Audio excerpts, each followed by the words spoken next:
ये मैंने लिखा नहीं है, ये मेरी हृदय की भाषा है, हृदय से आई हुई है, क्योंकि वो मेरे लिए एक महापुरुष थे। ईश्वर की तरह मैंने उनको पाया है मेरी ज़िंदगी में, कि आज की जो जनरेशन है, नेक्स्ट जनरेशन, उनको संगीत का सही मीनिंग समझ में आए कि संगीत को पाने के लिए, जैसे ईश्वर को पाने के लिए कितनी साधना करना पड़ता है, उसी तरह संगीत को पाने के लिए भी उतना ही साधना करना पड़ता है। क्योंकि मैं जहाँ भी जाती हूँ, मैं एक आदर्श मैंने सनातन धर्म को मानती हूँ, और जो हमारी नारी, भारतीय नारी की जो देखते हम लोग आए हैं, तो उसको मैं बहुत रेस्पेक्ट करती हूँ कि सबसे बड़ा उसकी लज्जा है, उसकी व्यक्तित्व है। क्योंकि हम सारी औरत, ये मैं दिल से महसूस करती हूँ कि माँ दुर्गा के स्वरूप है। कहते हैं खुद ही को कर बुलंद इतना कि हर तकदीर से पहले खुदा बंदे से खुद पूछे कि बता तेरी रजा क्या है।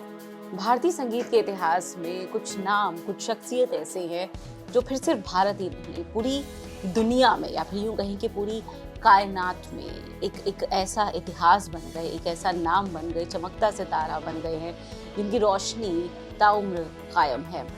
और ऐसे ही एक भारत रत्न उस्ताद बिस्मिल्लाह खां साहब, जी हाँ, और उनकी यादों को, उनके जीवन को अपनी और उनकी यादों को समेट कर लेकर के आई हैं, जिन्हें प्यार से वो बिटिया, बेटी कहा करते थे। पद्मश्री डॉक्टर सोमा घोष, स्वागत है आपका डॉक्टर सोमा घोष। कैसी हैं आप? बिल्कुल ठीक। और ये खूबसूरत यादों का जो दस्तावेज है बाबा एंड मी, ये हमारे पास है इस वक्त, जो डॉक्टर सोमा घोष ने, जिनमें सुर भी पिरोए हैं, शब्द भी पिरोए हैं, यादों को हर मुमकिन कोशिश से उन्होंने ऐसा बनाने की कोशिश की है कि अगर कोई इसे पढ़े तो वाकई में आपको बिस्मिल्लाह खां साहब अपने सामने जीवंत शहनाई बजाते हुए दिख जाए, या फिर सोमा घोष से बात करते हुए दिख जाए, किसी को काशी के घाट पर दिख जाए, किसी को बनारस की गलियों में दिख जाए। डॉक्टर सोमा, इस किताब को हालांकि कोविड से पहले आपने इसको पिरोया था, लिखा था, लेकिन अब ये जा करके आ पाई है और राष्ट्रपति ने अभी इसका विमोचन किया। नहीं, विमोचन नहीं, मैंने उनको गिफ्ट किया पहला। अच्छा, तो राष्ट्रपति ने अभी इस किताब को सबसे पहले उन्हें भेंट किया गया, और उसके बाद ये किताब सबके लिए आई है। तो किन खूबसूरत यादों को, क्योंकि असीमित हैं बिस्मिल्लाह खां साहब की यादें, उनका जो जीवन रहा है, तो कितना मुश्किल था कि कुछ यादों को निकाल करके, सहेज करके एक किताब की शक्ल देना। ये मैंने लिखा नहीं है, ये मेरी हृदय की भाषा है, हृदय से आई हुई है, क्योंकि वो मेरे लिए एक महापुरुष थे। ईश्वर की तरह मैंने उनको पाया है मेरी ज़िंदगी में, कि जब हम कोई सतगुरु या संत के पास जाते हैं तो उनका प्यार सबके लिए होता है। जो सही पात्र को वो प्यार देते हैं, उनके लिए कोई अपना बच्चा नहीं होता है, दुनिया उसका बच्चा है। तो उनसे भी मैंने वैसा ही पाया कि वो अपने बच्चों को छोड़कर मुझे बेटी माना। छोड़कर मतलब नहीं, उनको उतना प्यार नहीं दे सके जो मुझे दे पाए उन्होंने जो प्यार, क्योंकि उनके लिए सुर ही सब कुछ था। उन्होंने कहा कि सुर किसी की बपौती नहीं, सुर जो करता है वो पाता है। और मुझ में उन्होंने ये पाया, देखा, और मुझे बेटी मान लिया, और मेरे साथ 2002 से 2006 तक जुगलबंदी करते रहे। और उन्होंने कहा जो कि प्रतिभावान होते हैं जो बच्चे, उनको आगे बढ़ना बहुत मुश्किल हो जाता है, और ये अल्लाह का करम है, मुझसे कराया जा रहा है। मैं आप तुम्हारे ऊपर कोई दया धर्म नहीं कर रहा हूँ, ये अल्लाह का करम है, मुझे करना पड़ेगा। तो एक इंसान नहीं कह सकते, इंसान से परे जब महामानव होते हैं तभी उनके मुंह से ये सब बातें आती हैं और ऐसा कर्म होता है। क्योंकि उन्होंने इतना साधना किया था बालाजी के मंदिर में, उनको 3 बार भगवान शिव का दर्शन भी हुआ था। मैंने सिर्फ एक किताब ही नहीं लिखा है, मैंने एक फिल्म भी यादें बिस्मिल्लाह प्रोड्यूस किया है, जिसको डायरेक्ट किया है 3 नेशनल अवार्ड विनर शुभंकर घोष जी ने। मैंने जब कल इसका विमोचन किया, फिल्म को भी दिखाया, साथ में किताब भी विमोचन हुआ, कि आज की जो जनरेशन है, नेक्स्ट जनरेशन, उनको संगीत का सही मीनिंग समझ में आए कि संगीत को पाने के लिए, जैसे ईश्वर को पाने के लिए कितनी साधना करना पड़ता है, उसी तरह संगीत को पाने के लिए भी उतना ही साधना करना पड़ता है, क्योंकि सुर में अ लगाने से असुर हो जाता है, स्वर में ई लगाने से ईश्वर बनता है। तो स्वर और सुर ही ईश्वर है, तो ये बहुत कम से कम खूबसूरत। समझे। एक बड़ी खास बात आपने कही कि बिस्मिल्लाह खान साहब ये चाहते थे कि जो प्रतिभा है आपके अंदर की वो सबके सामने आए, और उसके लिए लगातार 5-6 साल तक आपने मिलकर उनके साथ तमाम जो कॉन्सर्ट्स थे उनमें जुगलबंदी की। उनका ये कहना था कि आप उनके साथ रहे। ये हमने देखा कि उनके साथ भी वो जिस कद के वो शख्स थे, जो उनकी साधना थी, जो उनके काम में जो पवित्रता थी, एक वक्त में हमने देखा कि उन्हें भी शायद अपनी वो जगह नहीं मिली। लोग कहीं ना कहीं उनसे भी एक कॉम्प्लेक्स में रहते थे, और इतने सीधे, इतने सज्जन आदमी थे वो। और तो ये जो चीज़ है, निजी तौर पे सोमा जी, आप क्योंकि उनके साथ रही उस वक्त में, ये आपने महसूस भी की होगी, लिखा भी होगा पूरा इसी सब्जेक्ट में मैंने बहुत हाँ। लिखा है। जब मैंने अपने करियर के शुरू की तब बाबा मेरे जिंदगी में नहीं आए थे, तो जिसके पास मैं जा रही थी, या बड़े ऑर्गेनाइजर डोवरलैंड जैसे, तो उन लोगों ने कहा कि 1.5 लाख रुपया दो तो तुम्हारा प्रोग्राम करेंगे। मैंने उनको कहा अगर 1.5 लाख आप ही को देंगे तो मैं क्यों ना खुद ही कर लूँ, मैं क्यों सर झुकूं आपके सामने। तब मैंने एनजीओ बना लिया अपनी। बहुत नामी कलाकारों के पास गए कि हमें थोड़ा चांस देना, तो उन्होंने मुझे कहा कि हमारे साथ थोड़ा घूमो फिरो, चाय पियो, रेस्टोरेंट चलो, मतलब अब तो समझ ही रहे मैं क्या बोलना चाह रही हूँ। तो मैंने कहा अच्छा, क्योंकि मैं जहाँ भी जाती हूँ मैं एक आदर्श बड़े सनातन धर्म को मानती हूँ, और जो हमारी नारी, भारतीय नारी की जो देखते हम लोग आए हैं, तो उसको मैं बहुत रेस्पेक्ट करती हूँ कि सबसे बड़ा उसकी लज्जा है, उसकी व्यक्तित्व है। क्योंकि हम सारे औरत, ये मैं दिल से महसूस करती हूँ कि माँ दुर्गा के स्वरूप है, उसको हम बिगाड़ नहीं सकते। और जब किसी को ईश्वर कला देते हैं तो हमारा ड्यूटी होता है कि हम उन नायिका गायिका माँ का ही स्वरूप है, और उनको समाज को कुछ देने के लिए उनको दिया गया है, समाज को कलुषित करने के लिए नहीं। तो इसको मैं दिल से मानती हूँ, इसलिए मैंने बहुत मेहनत करके अपना एनजीओ बनाया, और जिन जिन लोगों ने मुझे ऐसा बातें किए थे ना, सबको मैंने मुंह मांगा दाम दे के बुलाया अपने प्रोग्राम में, और पूरा भारतीय परंपरा संगीत को मैंने आगे बढ़ाने की कोशिश की। मेरी गुरु माँ श्रीमती बागेश्वरी देवी जी, बहुत अच्छा सब्जेक्ट पे आपको छेड़ दिया है कि वो ये सब राजनीति नहीं समझती थी। उन्होंने संगीत के जगत को छोड़ के विंध्याचल के मंदिर में चली गई। जब मैं 18 साल की उम्र में उनसे सीखती थी, मैं उनके घर पर जाके देखती थी कि वो रो रही है माँ के मूर्ति के सामने बैठ के कि मेरे पास कुछ नहीं है। तब मैंने अपना ट्यूशन शुरू किया। उनका वो गुरु मतलब माँ है, मैं उनकी खर्चा उनको, जिससे उनको ये दिन ना देखने पड़े, ये सब मैंने सोचा। जब वो feeling of insecurity she expired, क्योंकि प्रोग्राम नहीं है, कुछ नहीं है, पैसा कहाँ से, पैसा शास्त्रीय कलाकार लोग देते ही नहीं है, फ्री में करो सबको। देखो एक मंदिर में जब प्रोग्राम होता है तो क्या माइक वाले पैसा नहीं लेते, फूल वाले पैसा नहीं लेते, मंदिर का पंडा तुमसे पैसा नहीं मांगते, है ना? तो कलाकार को क्यों नहीं दिया जाता? क्या उसको पैसे की जरूरत ही नहीं है क्या? तो वो नौकरी के लिए गए खैरागढ़ यूनिवर्सिटी, उनको 5 घंटा बाहर बैठा के रखा गया, फिर बोला आपके पास डिग्री नहीं है, आपको नौकरी नहीं मिल सकती। She got heart attack. उनके प्रिय वादक थे भारत रत्न बिस्मिल्लाह खान।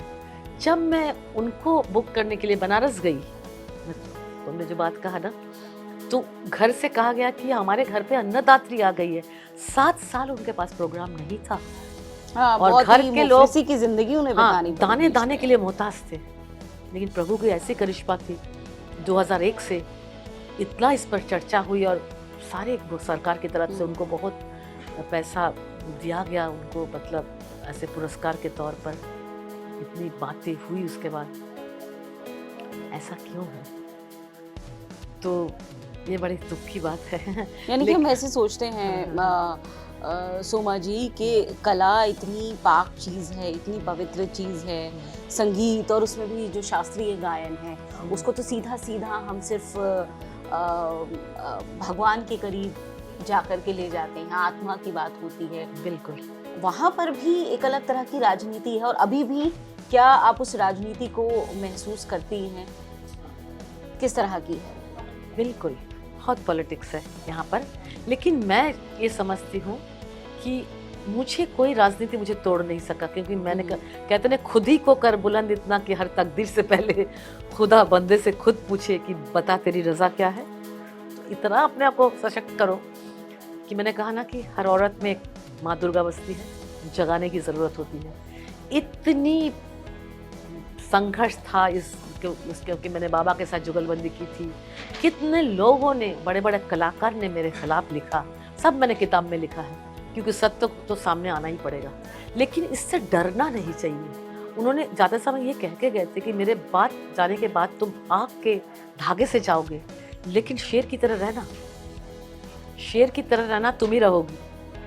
अब मैं उस बात को एकदम दिल से अमल किया, और मैं ईश्वर भक्त हूँ, और कोई ताकत मुझे छू नहीं पाया। लोग मुझे बुलाते नहीं, मेरे प्रोग्राम काट दिया जाता है, बहुत लोग ऐसे हैं, मेरा प्रोग्राम का टिकट हो गया है, लेकिन बाद में पता चला किसी ने मेरे बारे में इतने खिलाफ बोल दिया है कि मुझे टिकट, मैं प्रोग्राम में जा नहीं सकी। लेकिन मैं इसका बिल्कुल परवाह नहीं करती हूँ कि ऊपर वाला है। अच्छा काम, कर्म से ही सब कुछ भाग्य निर्धारित होती है। हम कर्म करते जा रहे हैं, मुझे कोई रोक नहीं पाएगा, और न पाया है न पाएगा, क्योंकि प्रभु तब साथ देते हैं। मैं सबके लिए ये कहना चाहूँगी, जिसने बहुत संघर्ष देखा है और मुकाम को पाने के लिए बहुत बहुत झेलना पड़ा है, मैं उनसे यही रिक्वेस्ट करूँगी, थोड़ा देर आएगा लेकिन आएगा ज़रूर, लेकिन गलत राह को चुनो मत, क्योंकि औरत एक पुरुष से 50 गुना ज़्यादा शक्तिशाली है।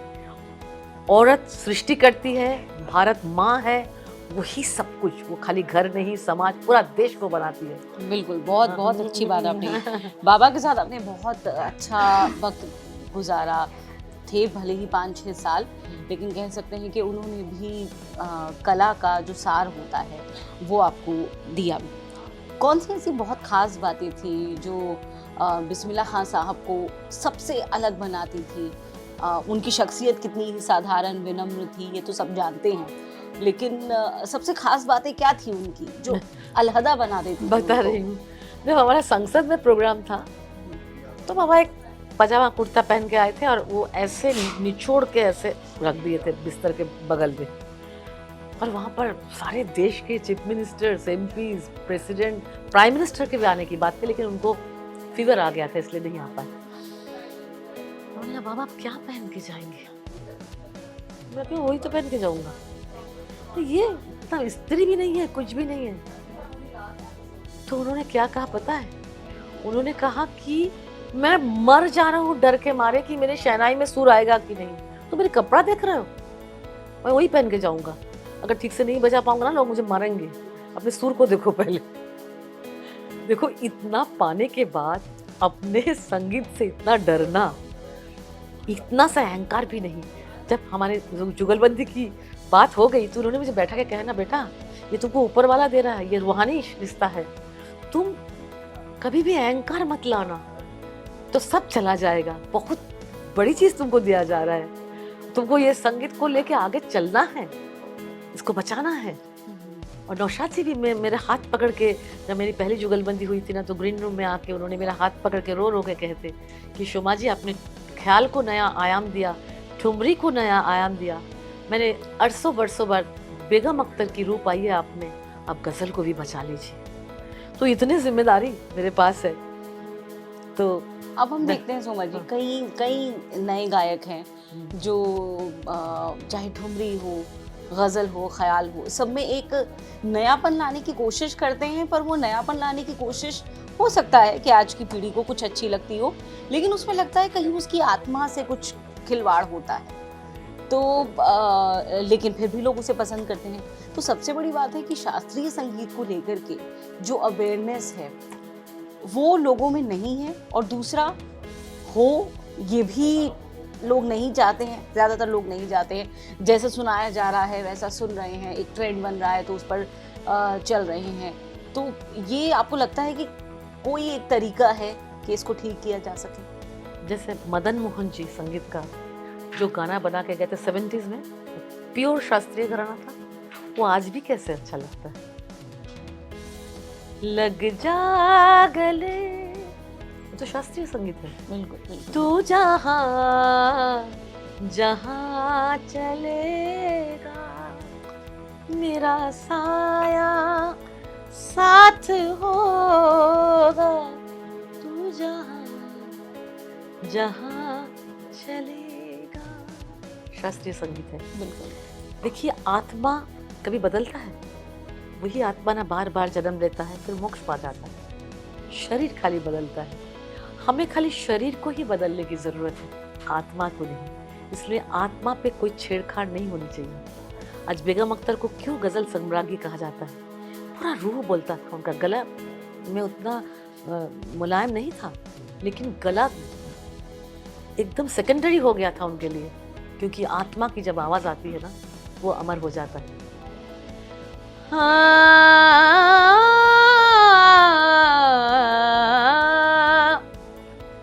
ऐ मोहब्बत तेरे अंजाम पे रोना आया, ऐ मोहब्बत। क्या बात है, बहुत बढ़िया। देखो, आत्मा को ऐसे ही रखना चाहिए, लेकिन इसमें आप इंस्ट्रूमेंटेशन को मॉडर्न कर दो। एग्जैक्टली। शरीर पुराना होने से लोग शरीर बदलते हैं, उसको जवान कर दो। बिल्कुल बिल्कुल। इसलिए तो मतलब नयापन हो, हाँ, लेकिन जो उसकी सोल है हाँ, वो इंटैक्ट रहनी बिल्कुल चाहिए। बिल्कुल बिल्कुल। तो जो नए कलाकार हैं, नए संगीतज्ञ हैं या फिर गायक हैं, क्या आप उन्हें सीख देती हैं बाबा के जीवन को देखते हुए और जो वक्त आपने बिताया उनके साथ? बिल्कुल। मैं चाहती हूँ एक किताब घर घर जाए, आज के बच्चों को उसका पेरेंट्स पढ़ाए कि संगीत। आज देखिए सारे बच्चे, मैं पूरा ऑल ओवर इंडिया के स्कूल के प्रिंसिपल के साथ एक सेमिनार हुआ था, जिसमें मेरे गायन से ही समापन था।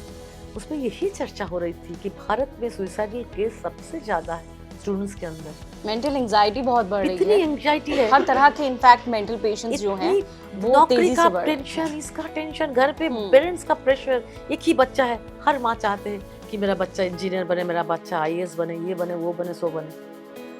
प्रेशराइज हो जाते हैं।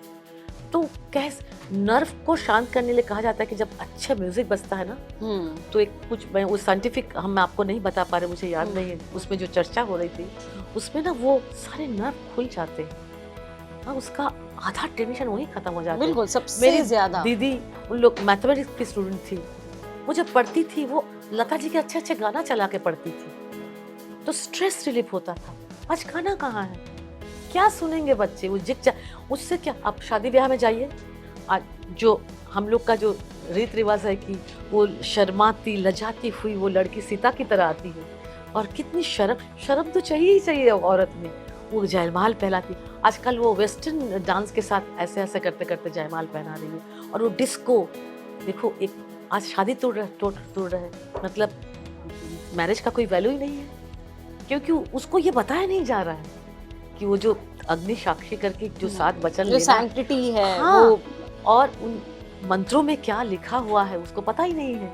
और वो शादी के समय अच्छा रोमांटिक गाना बजाओ जिसका अरेंज मैरेज होती है, वो उस समय एक दूसरे के प्यार में गिर जाते हैं।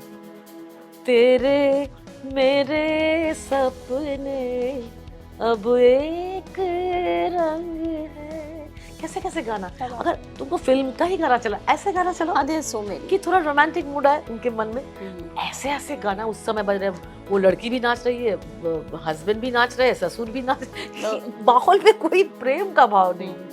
रिश्ते की पवित्रता को साथ रखना बहुत जरूरी है। तो सब कुछ अशांत हो गया जैसा। बिल्कुल भी। तो सोमा जी, हम जब बात कर रहे हैं तो बस दिवाली चंद दिनों की दूरी पर है, तो हम चाहेंगे कि कुछ भी आप दिवाली पर, क्योंकि कृष्ण भक्ति हो, राम भक्ति हो, हर मार्ग जाता है सिर्फ और सिर्फ आत्मा के उस सुकून में जो या तो ईश्वर की भक्ति से मिलता है या आपको संगीत से मिलता है। तो हम चाहेंगे कि दिवाली पर कुछ खास एक्सक्लूसिव आप जो हैं हमारे दर्शकों को सुनाएं। जब राम की बात है, दिवाली तो राम से ही होती है। बिल्कुल। और पूरा भारतवर्ष इस समय राममय है। राम जन्मभूमि के पावन अंगना, ठुमुकी ठुमुकी खेले, ठुमुकी ठुमुकी खेले, ठुमुकी ठुमुकी खेले, ठुमुकी ठुमुकी खेले, दशरथ ललना, राम जन्मभूमि के पावन अंगना।